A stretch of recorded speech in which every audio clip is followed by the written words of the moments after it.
I want to bring in former Pakistani Prime Minister Imran Khan, joining me live from the capital, Islamabad. You have called on your supporters to march peacefully on Islamabad on May the 25th. Why? And what do you hope to achieve? Well, Becky, like any political party, when you feel there is a huge injustice done in a society, then you protest, do peaceful protest. So, God willing, on 25th, Pakistan will witness one of the biggest ever protests in our history. Calling for this march, as a former Prime Minister, when a new government is already in place, can or is likely to be perceived as hostile. How far are you willing to go? Peaceful protest is part of a democratic process. The reason why we are protesting, Becky, is number one, that this was a conspiracy to remove the government. It was a foreign intervention. It was an intervention in the domestic affairs of Pakistan. And secondly, not only was a democratically elected government removed through a conspiracy, we have been replaced by a bunch of criminals. 60% of the cabinet, which is sitting right now, is on bail. The Prime Minister was about to be sentenced in a corruption cases of billions of rupees, and his son, one has become the Prime Minister, the other one has become a Chief Minister. So what bigger injustice in a society than this? Let me deal with a couple of things that you have just alleged there. Let's start with the following. Pakistan's information minister has said in response to your call for a march, quote, Imran Khan can scream, whine and cry as much as he wants, but the next general election will be announced by the government in collaboration and consensus with all allies, and that your announcement, quote, is a direct effort to sabotage Pakistan's negotiations with the International Monetary Fund, the IMF, and we know how difficult the economy is at present. Your response? Well, Becky, let me just put certain facts on the table. Number one, in the last 2 years, in our last 2 years, we lasted 3.5 years. First year, we inherited a bankrupt economy, and you can easily Google that it was the biggest current account deficit in our history. Second year, we were hit by the coronavirus like the rest of the world. In these circumstances, Pakistan posted in our third year 5.6% growth rate. In this fourth year, it's 6% growth rate, which is one of the highest in our history. So to say that the economy had anything, which is what they're blaming us, we left one of the fastest growing economy in Pakistan's history. All sectors were growing, the industry, the agriculture, IT. So since this government has come in, the confidence has gone because there are a bunch of criminals. And of course, the currency is falling rapidly. Stock exchange has gone.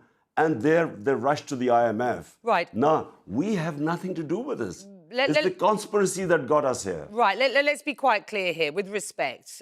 Despite the economic growth that you have just laid out, the economy is still in crisis. Are you intending to run again as Prime Minister in the next elections? Are you confident if you do so, you will win? And how will you solve Pakistan's economic crisis? Becky, the Pakistan's economic crisis didn't happen overnight. It's over past 3-4 decades that the mismatch between our imports and our exports, dollars coming in and dollars going out, that always created the current account deficit, which means that we needed to go to the IMF to borrow money because we ran short of dollars. Now, when my government came in 2018, you can check, in our history, it was the biggest current account deficit. We then salvaged the situation. In the third year, we had brought down the current account deficit. In fact, it went into a surplus. Then we were hit, like the rest of the world, with this commodity super cycle where the prices of oil more than doubled. That's when we had a bit of a problem with our current account.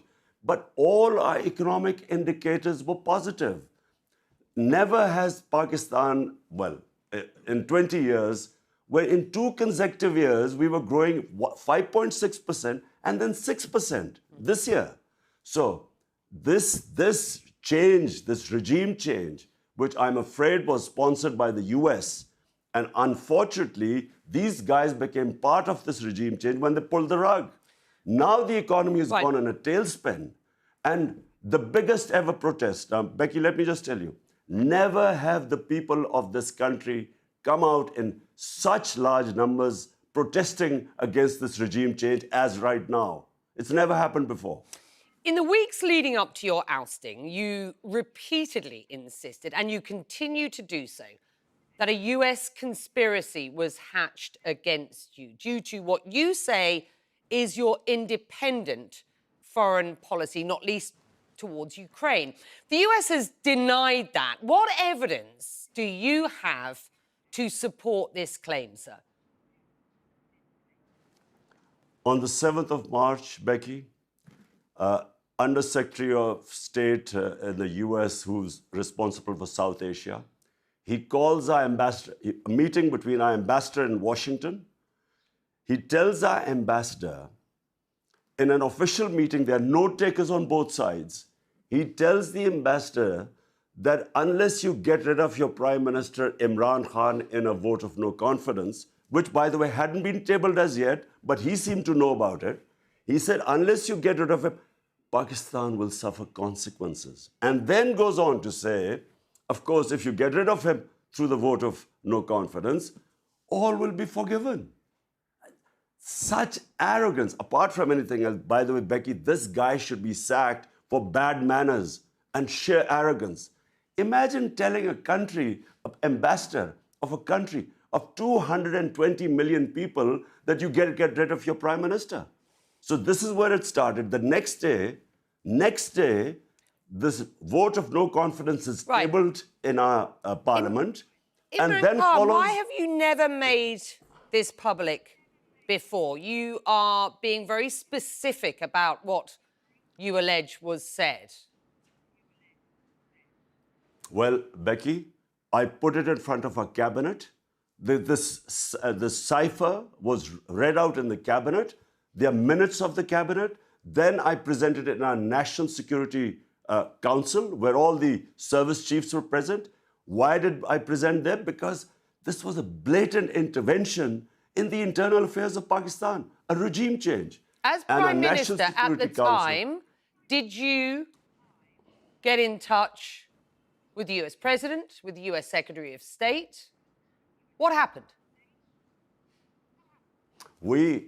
The National Security Council decided to give a démarche, protested to the US in Pakistan and in Washington. We issued it. This is all minuted. Then we presented it to the Parliament Committee, then the Speaker of Parliament, then the President of Pakistan, who has this cipher, he sent it to the Chief Justice of Pakistan that there should be an inquiry held in this blatant interference in the internal affairs of Pakistan. Pakistan's new foreign minister says the United States and his country are entering a new engagement after what has been years of strained relations. And you and I have talked about those strained relations under your premiership. Do you believe, for the sake of Pakistan, that it is better to have a good relationship with the United States? Becky, I had perfectly good relationship with the Trump administration. It's only when the Biden administration came and it coincided with what was happening in Afghanistan. And for some reason, which I still don't know, they never got in touch with me. There was no US ambassador to Pakistan. I have no idea. But look, my point is very simple. 220 million people of Pakistan elected me.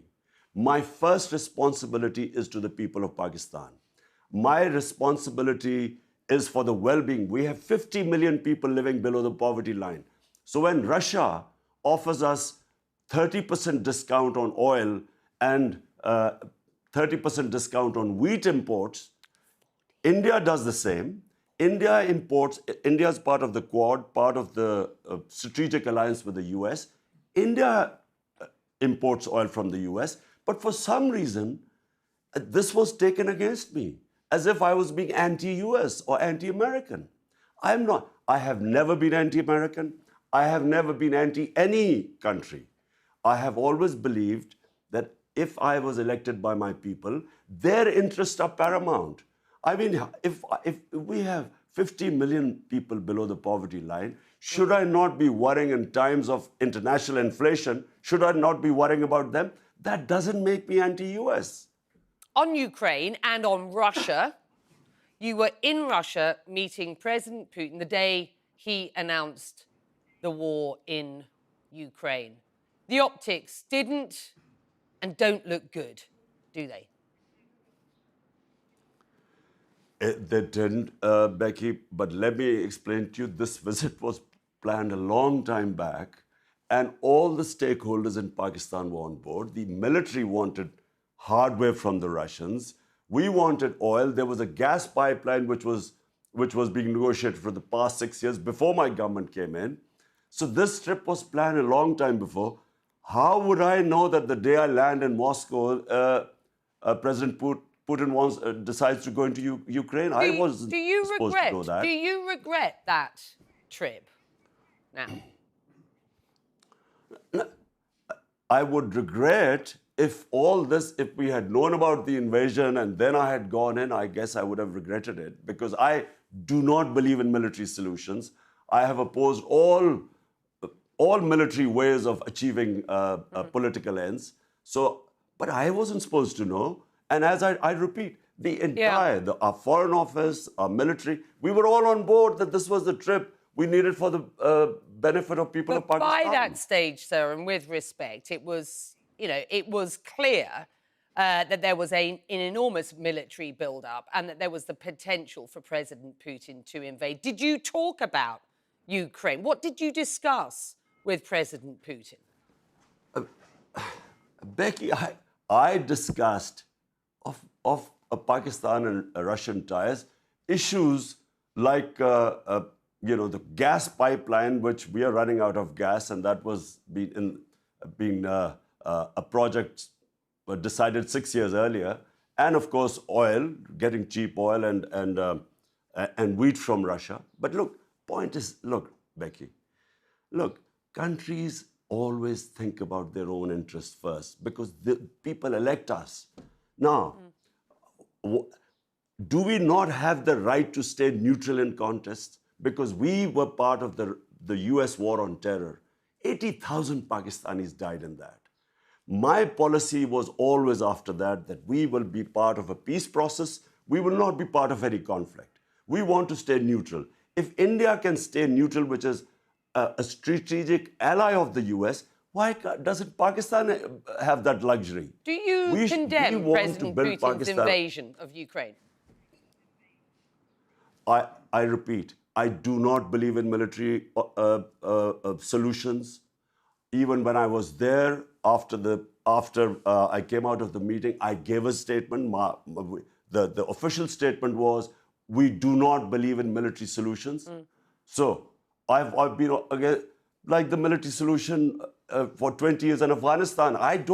I never believed that was going to solve the issue in Afghanistan or, for that matter, Iraq. I always believe military solutions cause more problems. They have unintended consequences. You've talked about cheap oil from Russia. India purchased cheap oil from Russia, a move you hailed on Twitter, lauding Narendra Modi's government for sustaining pressure from the United States. Do you believe the war in Ukraine has actually opened an opportunity for a thawing relationship between India and Pakistan? No, Becky, that's not. Our problem with India and Pakistan is only one. It's Kashmir.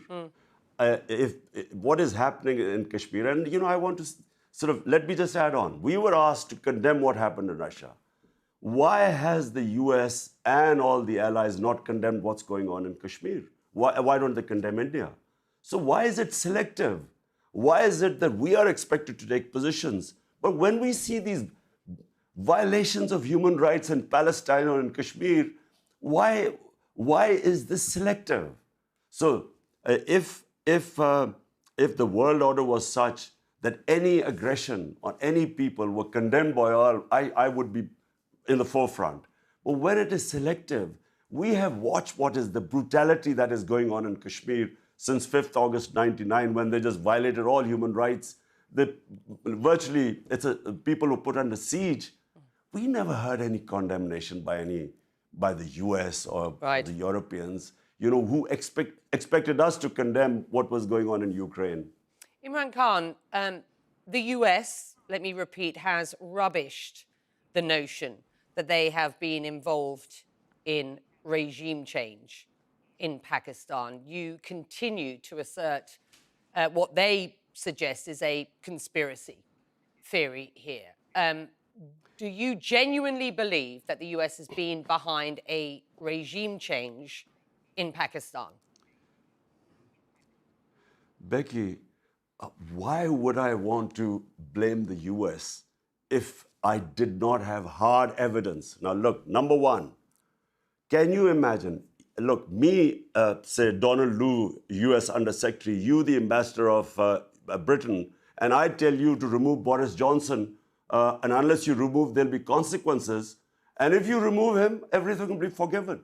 This was an official message with no takers given to our ambassador, message received by me, by our president, given to the Chief Justice of Pakistan. So, first of all, this is real. We have the minutes of the meeting. We can't release the cipher because of the codes, which are, like the WikiLeaks, they expose the codes, and that all your foreign correspondent gets exposed. That's why we can't do it.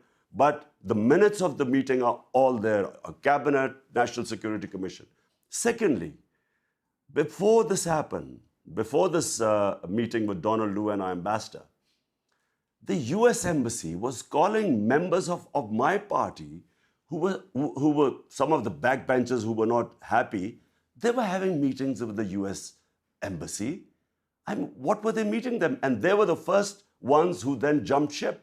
And they were the ones who then offered $1 million each to buy my other members of parliament who actually jumped ship later on. Why would the US Embassy be interested in backbenchers of our party? So this was going on for 3 months before, until this, and then Donald Lu's conversation with our ambassador. The next day, the no confidence motion is tabled in the assembly. What do you think? You have made some significant allegations there. When it's not will allegation. You show we me have hard this evidence? Hard evidence? You mean the minutes of our cabinet? We can show the cipher between our ambassador, the conversation between them. But because it has, WikiLeaks exposed the code. That was the problem. All the ciphers then, secret documents became public. So we can't do that. But we have this. The cipher was read out in our cabinet, in our National Security Committee. The president has sent it to the Chief Justice of Pakistan for this blatant interference in our internal affairs. So it's real. You talk about no takers on either side. What do you mean by that when you use that term? It means it's an official meeting when there are no takers on both sides who are recording the meeting. Will you make those public? I mean, you've talked about where they exist. Sorry, what? The cipher? I've explained to you. The minutes of the meetings, the minutes of the meetings that you have. No, I understand that. But you say the minutes of the meetings are on record in Pakistan. Yes, the cabinet meeting, the National Security Committee meeting, they are public. The National Security Committee had 2 meetings, and both times they said this was blatant interference in the internal affairs of Pakistan. They issued a démarche to the US Embassy in Pakistan and in Washington. So is the current government an American implant?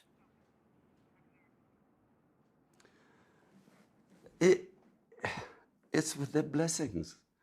And, you know, the painful thing, Becky, is not just that everyone, we all call it imported government, but the worst thing is there are a bunch of criminals. For 30 years, these guys have been plundering the country. 60% of the cabinet is on bail. Imran The Khan, Prime Minister and his son. Which you've said hold on, a they were number of supposed to times. be. Are they an implant? Are they a US No, but hold on. implant? They were supposed to be sentenced. Well, they're clearly pliant because you know they would toe the U.S. line. You know, remember when the two prime ministers, the two governments, when they were in power for 10 years, there were 400 drone attacks on Pakistan.